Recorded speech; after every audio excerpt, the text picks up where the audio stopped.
Welcome to the Attention Deficit Disorder Expert Podcast Series by Attitude Magazine.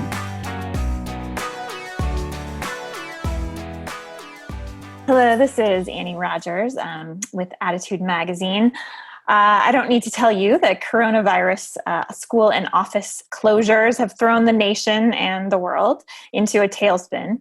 Families are strained under the pressure of living together 24/7 without their normal, healthy, physical, social, and emotional outlets.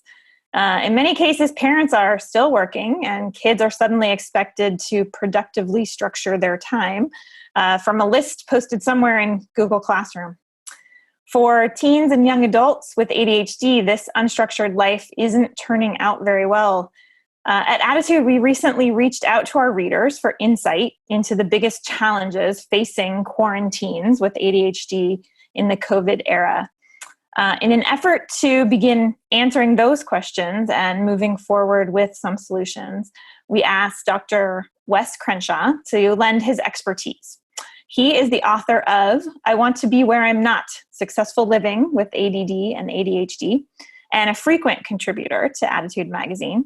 He also has a new book coming out with co-author Kelsey Doherty, a psychiatric mental health nurse practitioner, titled ADD and Zombies, Fearless Medication Management for ADD and ADHD, which is due out in June. But you can pre-order the book as an ebook now on Amazon.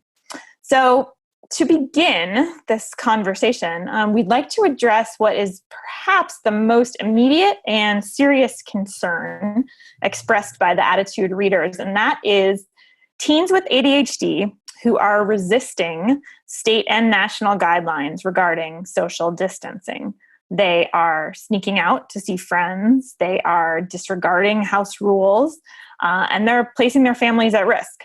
At the same time, their parents are mentally and emotionally exhausted. They're trying to combat, oppositional, defiant behavior with logic and scientific fact, and it's just not getting through. So, Dr. Crenshaw, it's a big topic, but we're wondering, have you heard such stories in your practice, and what insight and advice can you offer to our parents? Yeah, we're hearing a lot of it. I'll tell you, we're only in the early stages too, because folks with ADD, of course, it's not that they're more bored than the rest of us. It's that they have trouble managing that boredom. And so even the neurotypical folks are starting to get antsy about this. And for kids, really these rules for all kids, and especially for teens and YAs with ADD, are sort of like challenges to rebel against, to try to overcome. And so we are beginning to see a fair amount of that. And does this go beyond sort of typical teen rebellion? What is it about the ADHD brain that perhaps adds an element that is more complicated for parents? So there's a couple of factors. And the thing we talk about in both my book, I Always Want to Be Where I'm Not, and ADD and Zombies, is we have kind of a theory of ADD and anxiety existing on a continuum. Now, it isn't quite as clean cut as I make it sound. And I kind of explain in the book that, some people have both problems, ADD and anxiety. But to understand that, you sort of have to think of them as opposites first. And so for the ADD people that they don't care enough. And I don't mean they, don't care about the environment, or they don't care about their family members or whatever, but they don't care about the small details. And so for people who are what we call leaners, maybe they don't have the full diagnosis, but they kind of lean in the direction of ADD. We call those the carefree people. And, those are fun people. We like them. We, go to a party with them, or they're the ones who calm us down when things are upsetting. They're the carefree people. And then on the other side are the careful people. And the farther they lean from just being careful toward anxiety, the more they're formally diagnosable. So you think of it as sort of going in each direction, from the very carefree to the very careful.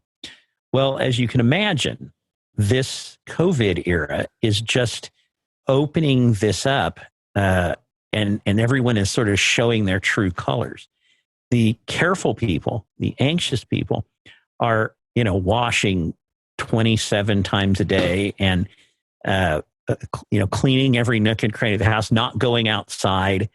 I've never seen parents of adults, of people 22 or 3, become so controlling of their kids, and they're in the careful side. Then on the carefree side, which the far distant of which is the ADD folks, they are just furious with this. Maybe they'll wash their hands. Okay, fine. But this idea that they can't see their loved one, I literally just had this conversation before we went to this podcast today. Can I go see my lover? Can I? Well, I said, can you wear a mask? They said, no. How am I going to make out with a mask? So that's, in this sense, kind of careless. And the more they lean to the ADD side, the harder it is to bring up the anxiety they need, the valuable anxiety, the useful anxiety, to really cope with the threat. Right. And on top of that, as we know, I don't want to generalize all ADHD brains, but it is quite common for teenagers with ADHD to have short-term thinking. They have a hard time looking at the big picture. And so it would seem to me, as not a professional in this world, that that is also exacerbated today, where you've got to keep in mind the big picture of the ultimate good of the social distancing. Yes? Absolutely true. Here is the problem with the message that we have been giving. And conceptually, I think it's a good message, but operationally, it becomes problematic. And this is true particularly for folks, young people with ADD, but it's really also true for kids in general who are, always going to push the limits. That's kind of the reason they exist on our planet. So the problem is the message we've been giving implicitly and sometimes explicitly is stay away, get away from everybody. And sociologists have already begun pointing out the mental health importance of social connectedness, especially in a crisis. I don't know how old you are, but if you go back and think about 9/11, being socially connected was protective during that time, to feel like we were in it together.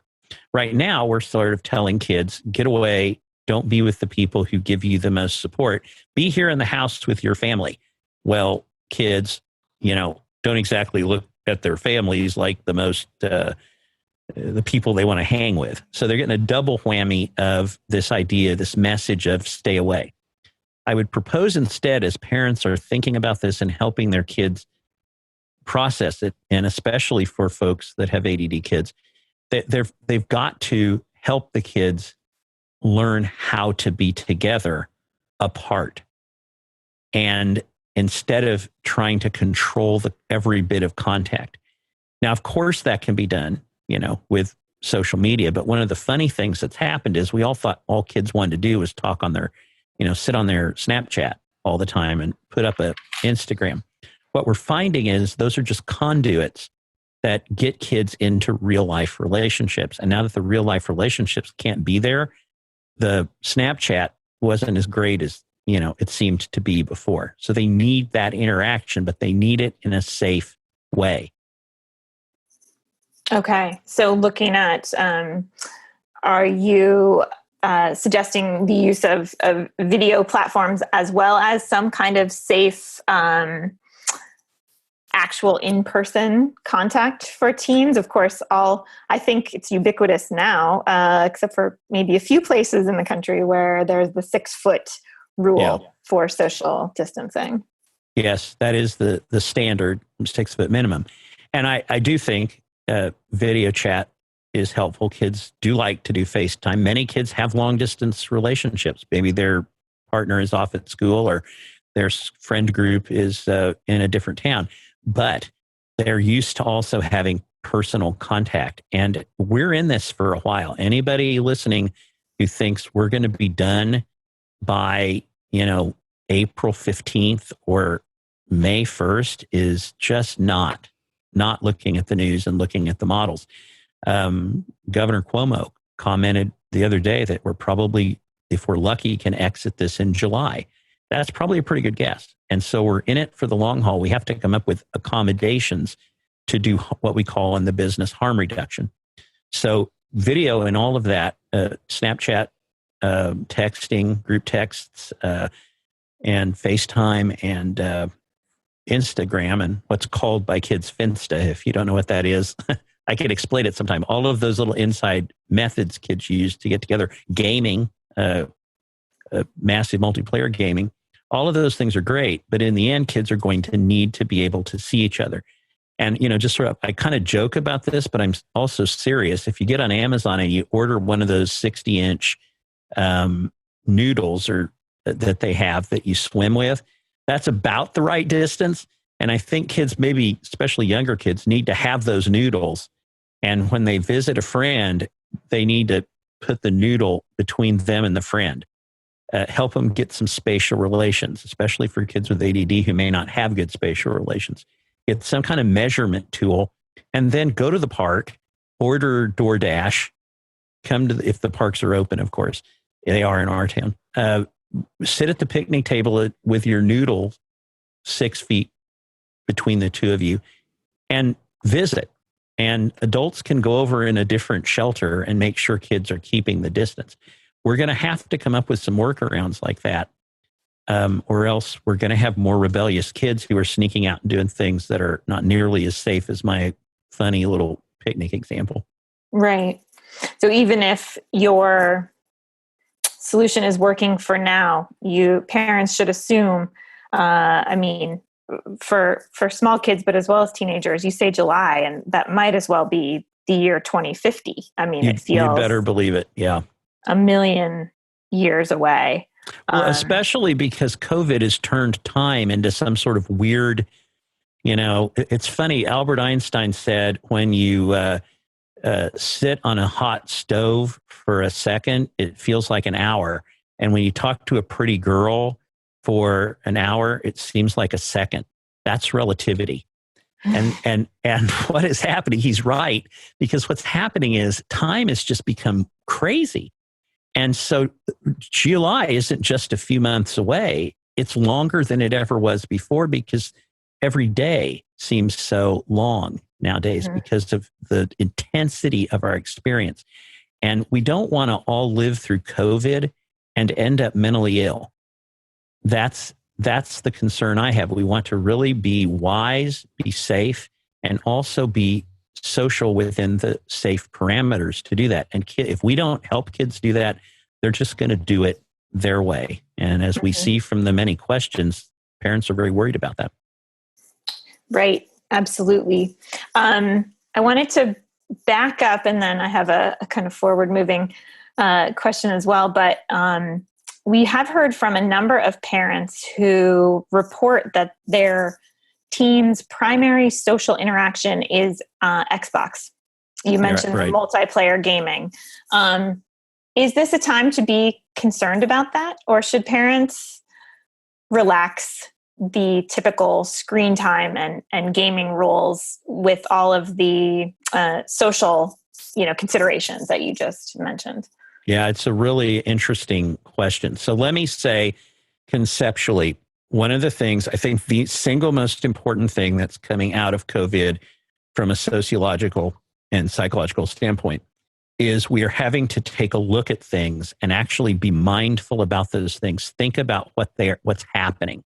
So we're having to think what it means to be a teacher and a student, or a client and a therapist, or what it means to be bored, what it means to be social, what it means to be a friend. These are things we have sort of walked through life thinking we understood. And now that we're really having to focus on each of them, it's complicated. What does it mean to be in a relationship with someone you can't be within 6 feet of? So likewise, we are having to think about who are our kids. And parents may think that they know the answer to that, but I'll bet you every one of them, as I read through the questions we've received, they're really saying, who is this person? And many of the questions aren't laying out what's happening in a COVID era. They're laying out what is their struggle with their kid that they don't have to deal with on a daily basis because maybe the kid is in school and now they're face to face with someone they don't really know. So, for example, with applying that to the Xbox, I always get like, I'm afraid someone will slash my tires in the parking lot when I do radio shows about this. And I've had people really go off on me on the phone before.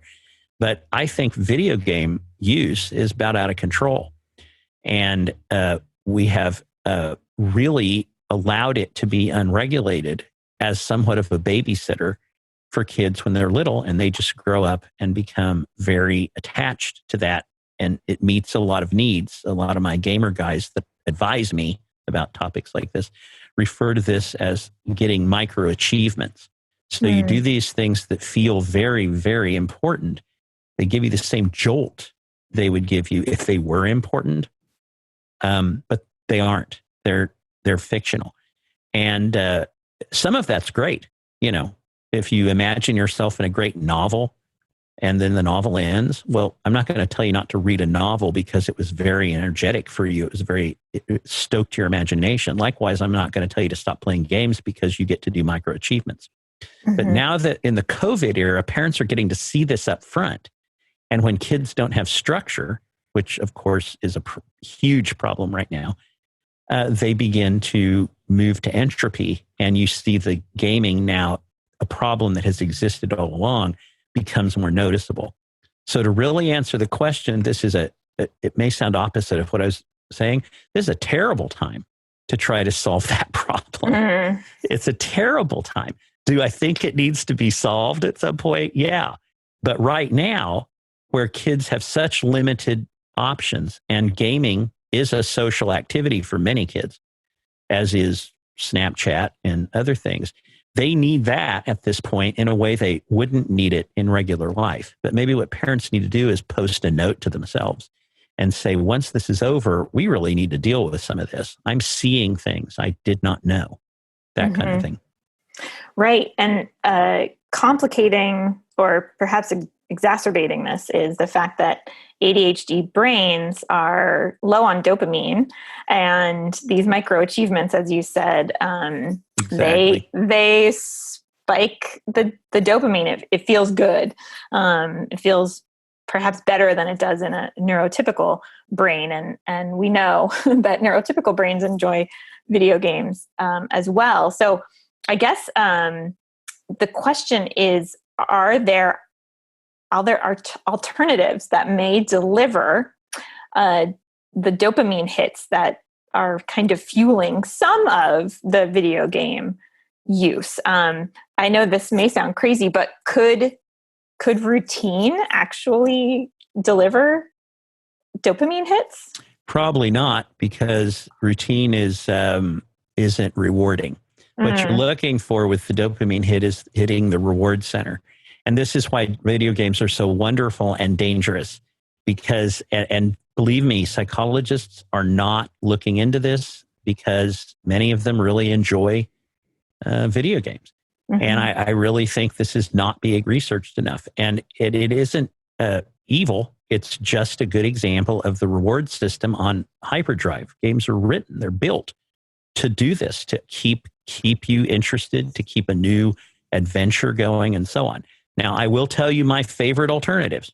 I have a list, and I have successftsy gotten my son to go down that path. But I want to be clear before I do, it's not a solution, because it's not a perfect solution, because you're still going to run into this artificial reality that takes the place of real reality by getting the dopamine hit. And that is Dungeons and Dragons. If there are so many ways to do that, and you can even do it remotely, because it's a game nothing's really happening. You're in a room with your friends and you're acting out and telling stories to each other. I think that's a delightful thing to do, because it really requires a creativity, not on the part of the game programmer, but on the part of the participants. And so I highly recommend that if you enjoy podcasts, as everyone listening should, of course. The Adventure Zone on Max Fun with the McElroy brothers was built out of Dungeons and Dragons. My son is a big fan of that. He has just taught me about it, and I like to listen to it sometimes too. So, and they're a lot of fun and kind of get you into that sort of thing doing the campaigns. Magic the Gathering is another favorite one. And there are several others that are in kind of the same realm that really do get people active, get their brains active, and when you come up with a good character and, you know, I don't know if you win Dungeons and Dragons, but you progress in Dungeons and Dragons, that is a reward. You are doing something. And in reality, the thing you do isn't any more important than what you do in a video game, but it has a different flavor to it of creativity. And I think that's a good thing to get kids interested in. Plus, families, if they'll give themselves over to it, can really enjoy doing that too. Right. And these are social games. So they Yes. can, as you said, you can perhaps utilize FaceTime or Zoom or another platform where kids can actually play like just a physical game of it too. I mean, my kids were playing some board games with their cousins over Zoom to give mom and dad a little break. So you needed a break? Anything social. What are you talking about?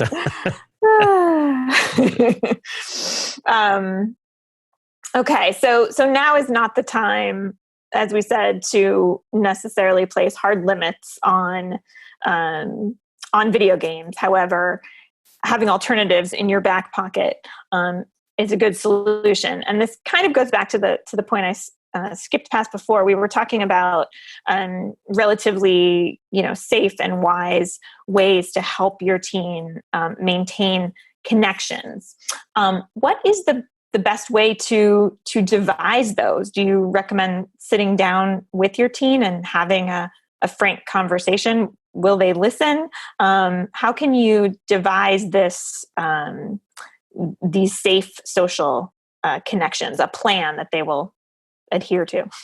So one of the things you said something wise earlier about not wanting to generalize, and that's of course always true. One of the things we talk about in the books is, when you're writing a book, you have to write for 50,000 readers, and every one of them is different. So one person will say, well, that's not what it's like to have ADD. And another person will say, that's exactly what it's like.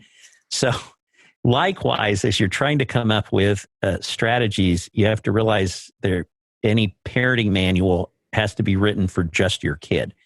So in general, the goal, and there's a lot of exceptions, but in general, the goal for people who have just AD or ADHD is to increase their anxiety based on that model I said earlier. Now, I can give hundreds of examples because there's lots of different ways to do this. But for one example, when my daughter will start law school in the fall on a full ride scholarship. And if you'd have told me she was going to do that as a freshman in high school, I'd have laughed you out of the living room. How did we get here? So what I did was, in order to get her to maintain a grade point average, I would offer her a trip to somewhere she wanted to go. And originally it was go to Oklahoma City to see Kristen Chenoweth, who is a Broadway singer that she loves to see. And I thought, well, that's cheap. I can do that. So we set her at a 4.0 GPA. So she did that her freshman year in college. So then, of course, she starts upping the ante. And we had a trip to, I don't know, Disney World or something. And eventually, by the time she was in college, finishing college, she had set her sight on a trip to Big Cat Rescue, which at the time no one had ever heard of. And of course now, and she is one of the moderators on their Facebook. So you can imagine how busy she is with the whole Tiger King thing going on. Wow. I knew that whole Tiger King story long before anybody else did because of my daughter. So this was her goal for senior year, and we did it. Now, you might say, that's kind of expensive. And of course, some families don't have the means to do that, and I understand. It's not the trip or the point. It's not the value. It has to be valuable to the child.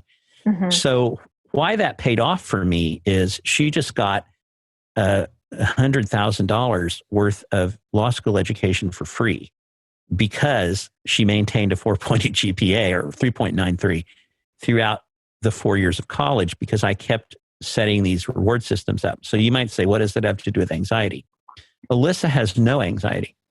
She is the most ADD person you will ever meet. And so she is carefree. She doesn't care about school or grades or anything else, but she cared about Big Cat Rescue. And so by pairing that with a reward, she would study for hours on end. And she would do all these things to earn that reward.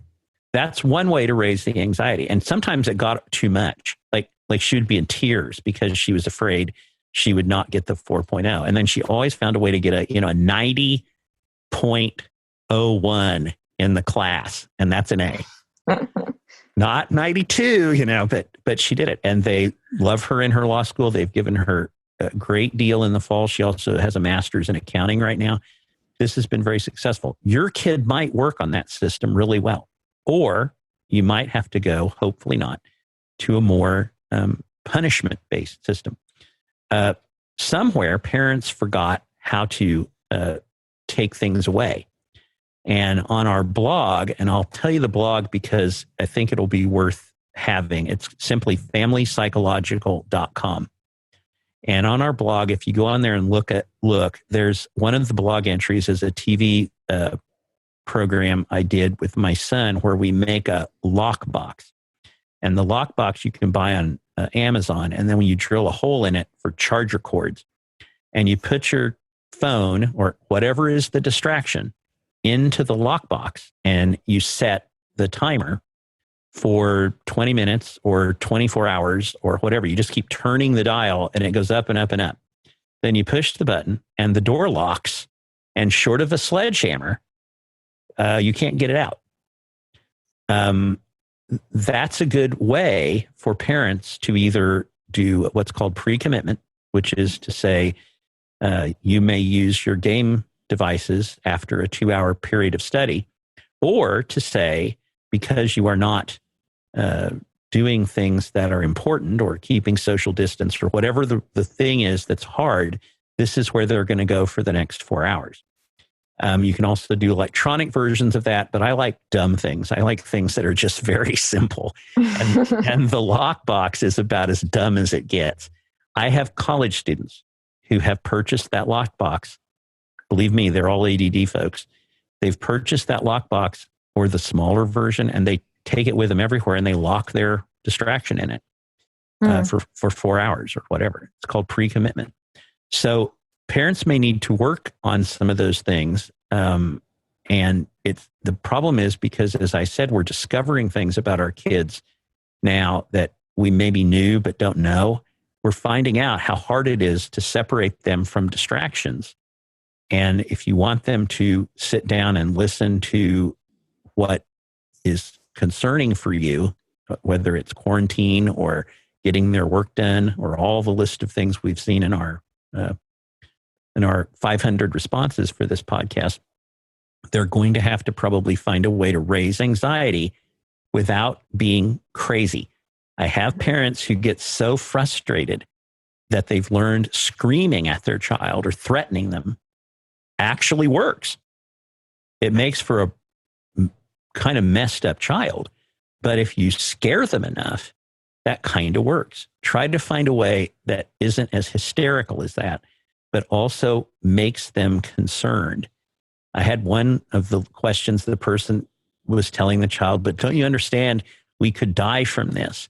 That's probably too abstract. It's probably important to say in a calm way, but it's probably a little too abstract. And it may raise anxiety in a way that doesn't really change behavior. So every kid, it's tricky, but your goal is to get their anxiety up to a productive level. And if you do it right, they'll all go to law school. Maybe not. Okay. You got to remember that one. But the trick is, chances are, if your child is not anxious about contracting coronavirus or spreading coronavirus, you are most likely not going to be successful in making them anxious about that. But you may very well be able to make them anxious about losing their phone. Exactly. Yeah. And that is exactly right. And, or it may be, you may need to say, again, I am very skeptical of absolute social distancing. I've had this discussion 36 times in the last 5 weeks. And I think you might say to the person, if you are not able to, practice these basic rules of social distancing, you will not get to go see your girlfriend. We will not sanction it. We will not let you use the car. We will not go with you to the park to be the distant overseers. We won't do it. You won't be doing it. And we'll call Susie's girlfriend or parents and say, we don't think that she's safe to be with you. And that should raise somebody's anxiety in a hurry. So being able to allow, I think if you just say you can't go outside, you can't be with Susie, you can't see her, don't you understand we're going to die? There's a 0% chance that's going to work. But if you say, here are the conditions and you will adhere to them closely or else we won't do them. And maybe one of the conditions is you also have to do your schoolwork today. And then we'll work it out to see Susie. Your chances of getting that to go are going to go up dramatically. Got it. Yeah. We have heard, we received, just for background, about 480 responses to our survey of parents of teens with ADHD recently. And And you're going to read every one of them right now, right? Get settled in for a nap. No, actually they were incredibly they were great. And I was struck by just how many parents feel that their normal rewards and punishments, sticks and carrots, have been stripped away because they are trapped in the house with their teenager 24/7. So if you, and with most often other siblings and family members in the house. And, it's completely understandable that kids with ADHD experience heightened emotionality. So when you do take away their most prized possession, their phone, as a punishment for some bad behavior, things get very ugly very quickly. And some parents just can't take it. Is that fair? I mean, we are all trapped in these homes with our children. Exactly. And so many of the questions, it would, like, probably reading all 485 of them wouldn't be as interesting, but I got to tell you, reading them, I recognize a lot of things. And the core thesis here is that parents are discovering problems with their teen. There's one example, the person says, my teen went off to the city last week, and it took text from all the family members to convince him he was out of line. He has difficulty remember to wash his hands and take gloves and gel with him. And he left his boots at the door. This guy reminds me of the kid from Into the Wild, I'm telling you. Anyway, we think the main reason for his trip was to buy marijuana. Then the person says he developed a nicotine and sugar and marijuana dependence. It's sad to see someone who has so many opportunities waste his life. So this is a very interesting question. Is this question about COVID? No, it really isn't. That's just a side story in a larger problem. This young man, as many in our list, has struggling with some very problematic life course. And I would wager that you talk about someone who's careless. I don't think this guy is very worried about getting COVID. I think if he got COVID, he would say, well, so I got it. He's not thinking outside of that to think about what impact that has on his family or so on. He thinks, got to get some marijuana. I don't know, get some vape pens. I'm not sure what else, maybe some sugar. I got to just go do that. And so this parent seems to know this, but has not had to have a face-to-face experience of it lately. And now COVID just adds this level of anxiety to it that it brings it to the surface. Mm-hmm. Yep, absolutely. I think you're right. It's the video game dependence and perhaps the marijuana dependence and a lot of other things that kids are pretty good at hiding, and parents are pretty good at ignoring.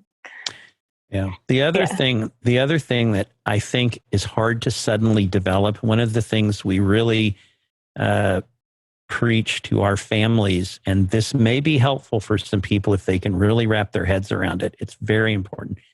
There's not been an adequate study of power in families ever in the history of family psychology, but where there is a good study of it is in organizational psychology. And it can be transferred to families brilliantly, and I'll tell you, it makes a lot of difference. So too many parents believe in the form of power called authoritarian power or coercive power. And this is the idea that you can just tell people what to do and they do it. Other people really are into reward power. I gave you a good example earlier. Other people are into expert power. Like, I'm really good at building things and running concrete. And so my kids, see me as an expert on things like that. But the real power most parents have over their kids is none of those things. It is referent power. My daughter may like the trip to Big Cat Rescue, but she really looks at me as someone she would like to emulate, not in becoming a psychologist, but in doing things with her life, in her case, fraud accounting, that are advanced degree things, that are education things. It's hard in the middle of COVID for parents to go out and gain a bunch of referent power because that's a long process, but it's probably worth thinking about that the only power they're really going to have is if the child feels like they're on a team, feels like we're working together on this, and lecturing at the child. And if you notice, listeners can't read everything we have here, but trust me when I say a lot of these questions folks have for us are pleadings. They are, I can't get my kid to do X. Well, the only way to get a kid to do anything is if the kid sees you and wants to follow your discipline. And discipline is a noun. It means the thing that disciples follow. And you want your kid to think of themselves as a disciple. Now, you're like, oh my God, how do I get this done by Friday? Oh, it is Friday. What am I going to do? You really, this is a lifelong process. And for right now, what you're going to have to do is try and appeal to the idea that we're on a team. Because as much as parents should be in charge of kids and have some influence, they have to think of it as a bank account. They have to think, if I write a check on this bank account, I'm not going to have as much in there next time. So pick carefully what you want to influence and try to get the kid on the team with you, which I'll be the first to admit in the middle of a crisis can be hard to do, but I'm seeing families do it right now. Okay. So great. More on this, I think, would be incredibly helpful. You said this, but I'll just reiterate because I think it's important to prioritize the most important behaviors or actions that you want to focus on as a parent. I mean, you bet. It's easy to get overwhelmed right now. What are some of the strategies that you're seeing families using to generate this sense of teamwork and togetherness where it matters most?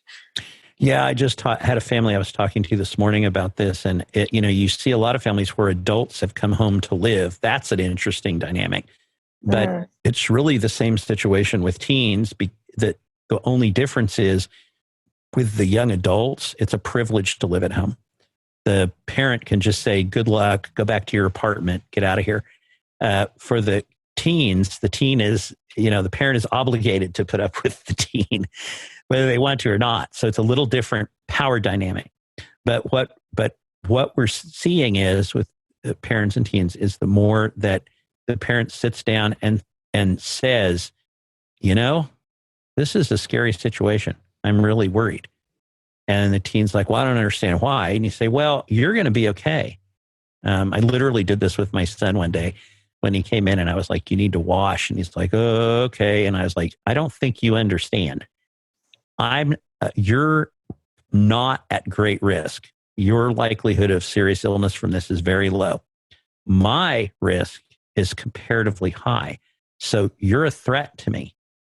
And if you say it like that, not like hysterically, then the teen understands we're trying to have like a conversation between two adults and sort of talk about facts while being reassuring.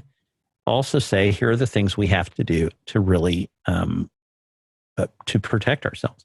And what I think is coming down instead, and you see this in some of the questions, is this sort of emotional appeal, this sort of desperate tirade.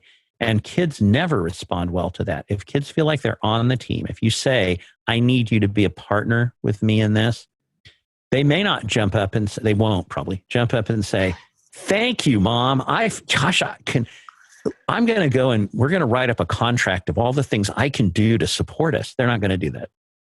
But inside, they will feel more like my contribution is important. You can do that. Right. And I would assume that, and we all know that ADHD brains, generally speaking, again, respond well to positive reinforcement. Exactly. Right? The positive parenting. So I would assume that this is a time when that really comes into play, where you want to focus your energies on rewarding the good, perhaps more than ever. Absolutely true. And as another very,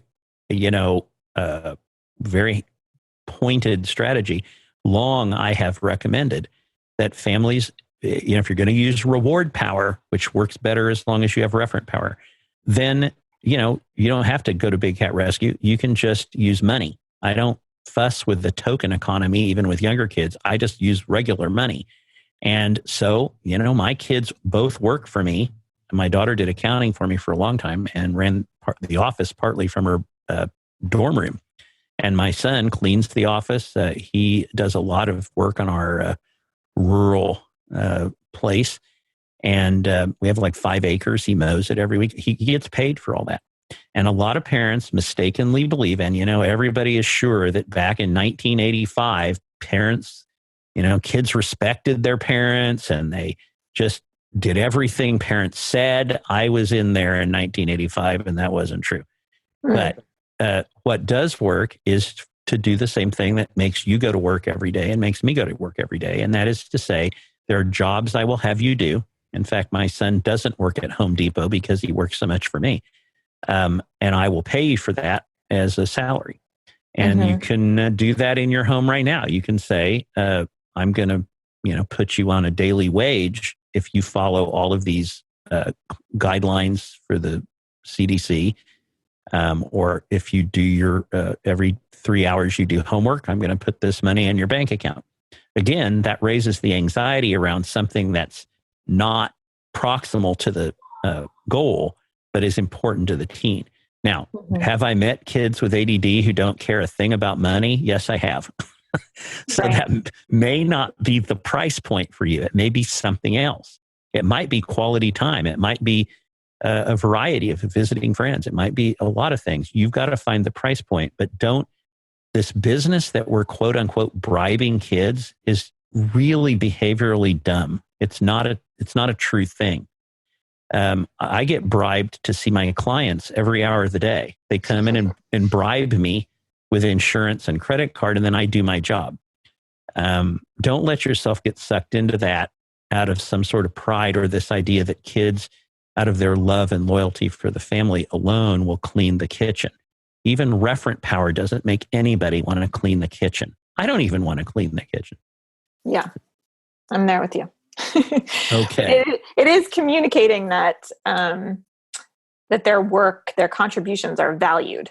Yes, that is a big part of it. And for those families who, there are unfortunately so many who are facing new economic hardships. Right.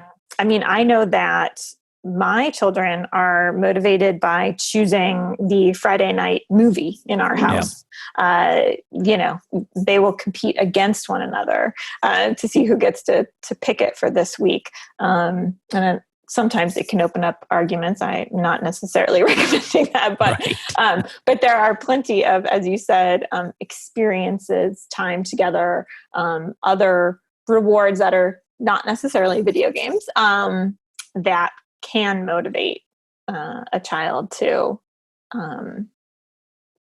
do the work that needs to be done. And any parent now who's been home for, we're on week 3 ourselves, knows that the work around the house is, quadrupled with everyone being here. So there's more than enough chore activity to go around. Yeah, and I think that point is well taken. I will add one thing here that fits into this discussion, and that is the very first client I saw after COVID separation was beginning to be a thing. It was before we had the stay-at-home order in our state, but it was just a few days before. And she comes in. She's a funny, interesting young person. And she comes in and plops down on the couch I have covered in plastic and sprayed with Microban. And she says, Wes, I think I do a whole lot better with a little structure. and I said, I will quote you in every interview I do, because she's right. And on one hand, kids, and I've seen parents very much trying to respond to her advice all over the country. But on one hand, you do need a structure. You need to get up in the morning. And many parents in our question set were saying kids were having a hard time with that. Well, that's a part of having ADD, but kids need to be able to have a structure. Maybe they only get up at 9:30. They need to have a bedtime that's not 2:30 in the morning. They need to have a gaming time. Very important. I'm all for them having a gaming time. It just shouldn't be 12 hours. They should have a time for social interaction at the park with their foam noodle in their hand. They should be, as much as can be, regular eating times. All of that's great. Where parents have really struggled is they get up and they have a schedule they wrote out, and from 8:45 to 9:07 shower time, and from 9:07 to 9:30 breakfast. There is a limit on how much kids will respond to structure. So as you said, prioritize the most important things, put them on the list, incentivize them as necessary, punish them as necessary, get them on the team as necessary, but don't suddenly decide, as many parents I'm working with have, that this is the greatest opportunity to have the house cleaned since, the beginning of time. That's not a good way to get in a partnership with your kids, is to decide they're indentured servants. It's just not. And it's actually better if kids do the about 3 main things that you need them to do in a day: homework or schoolwork, and social distancing, and I don't know, one other thing. And that's all that's really important. And maybe they have one little dish loading chore. But so many parents I'm seeing are getting out the mops and somehow thinking this is a good way to help kids structure their time. That's just going to make enemies. And we don't need to live with enemies right now. Right. Absolutely. Yes. And the routine is, as much as they may hate to admit it, comforting in a way. The problem so many families are facing is that they entered into social distancing with the idea that, and when schools were closing, that it would be 3 weeks, maybe 4 weeks. And so you allowed behaviors temporarily that you wouldn't have if you were thinking this is a June, July end date. And so now they have kids sleeping until noon. Would you advise that now is the time to begin working on a routine that families need to stick for a few months? Well, I think within the sort of example I gave of not overdoing it, yes, I think that really I don't know how many people had roommates in their lives, but you probably know that the hardest thing you'll ever do in life is live with other people. No matter how extroverted one is, the really ideal apartment for a person is one room they get to close the door on. and not have to deal with anybody else. And this comes from many years working in a major university town where people roommate a lot, working with couples who live together. A vast majority of the problem couples have, and I see a ton of couples in which one partner has ADD. These are roommate problems. And so the number one goal parents need to consider above all others, and it may be painful to hear this, is let's figure out ways not to just get on each other's nerves 24/7. I never understood on Gilligan's Island how those people didn't kill each other, because they're all stuck out there up on each other's business 24 hours a day. It's a little like, you're probably too young for Gilligan's Island, but it's a little like that. We're all kind of stuck on an island together. And we need to first figure, how are we going to get along? Now, that doesn't mean there shouldn't be expectations and guidelines and reward systems and so on. But really a very critical tool has got to be, how do we get along? And things like marijuana use that came up in some of the questions, that are things no one had to, parents thought they didn't have to think about because their kid was getting stoned somewhere else. In the parking lot of Kroger's seems to be popular in our town. Now that's something that kids, you don't want them to go out and do that. So trying to sort of, the getting along gets very complicated in a hurry, but you're going to have to find a way to do that, because we're in this for a longer haul than most people want to think about. So getting along's got to be a top priority. That is good advice. It's easy to forget that getting along impacts everyone's mental health and emotional health, which trickles down to all other facets that we have discussed. Yeah. If you run into trouble with that, Annie, you know where to find me. I do. I do. I wonder if that's a good place to end today's conversation. I feel we have many more topics, but we've taken a great stab at this one, and I feel like ending on a high note will give everyone some hope to move forward. Sounds good, and we have plenty of time for other topics down the road. So sounds good. Wonderful. Well, thank you so much for your time and advice. This was incredibly helpful, and I will mention again the forthcoming ebook on Amazon, ADD and Zombies, Fearless Medication Management for ADD and ADHD with Kelsey Darty, and the already available I Always Want to Be Where I'm Not, which seems apropos indeed for today's realities of successful living with ADD and ADHD.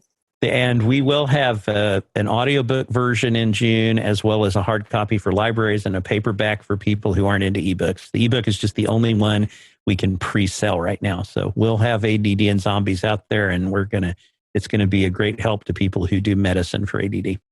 That's wonderful. All right, great. Well, Dr. Wes Crenshaw, we hope that this is just the first in a series of conversations to help guide families through COVID-19 with ADHD. Sounds good. We'll talk to you again. Okay, thank you. For more Attitude Podcast and information on living well with attention deficit, visit attitudemag.com. That's ADDITUDEMAG.com. That's ADDITUDEMAG.com. That's ADDITUDEMAG.com.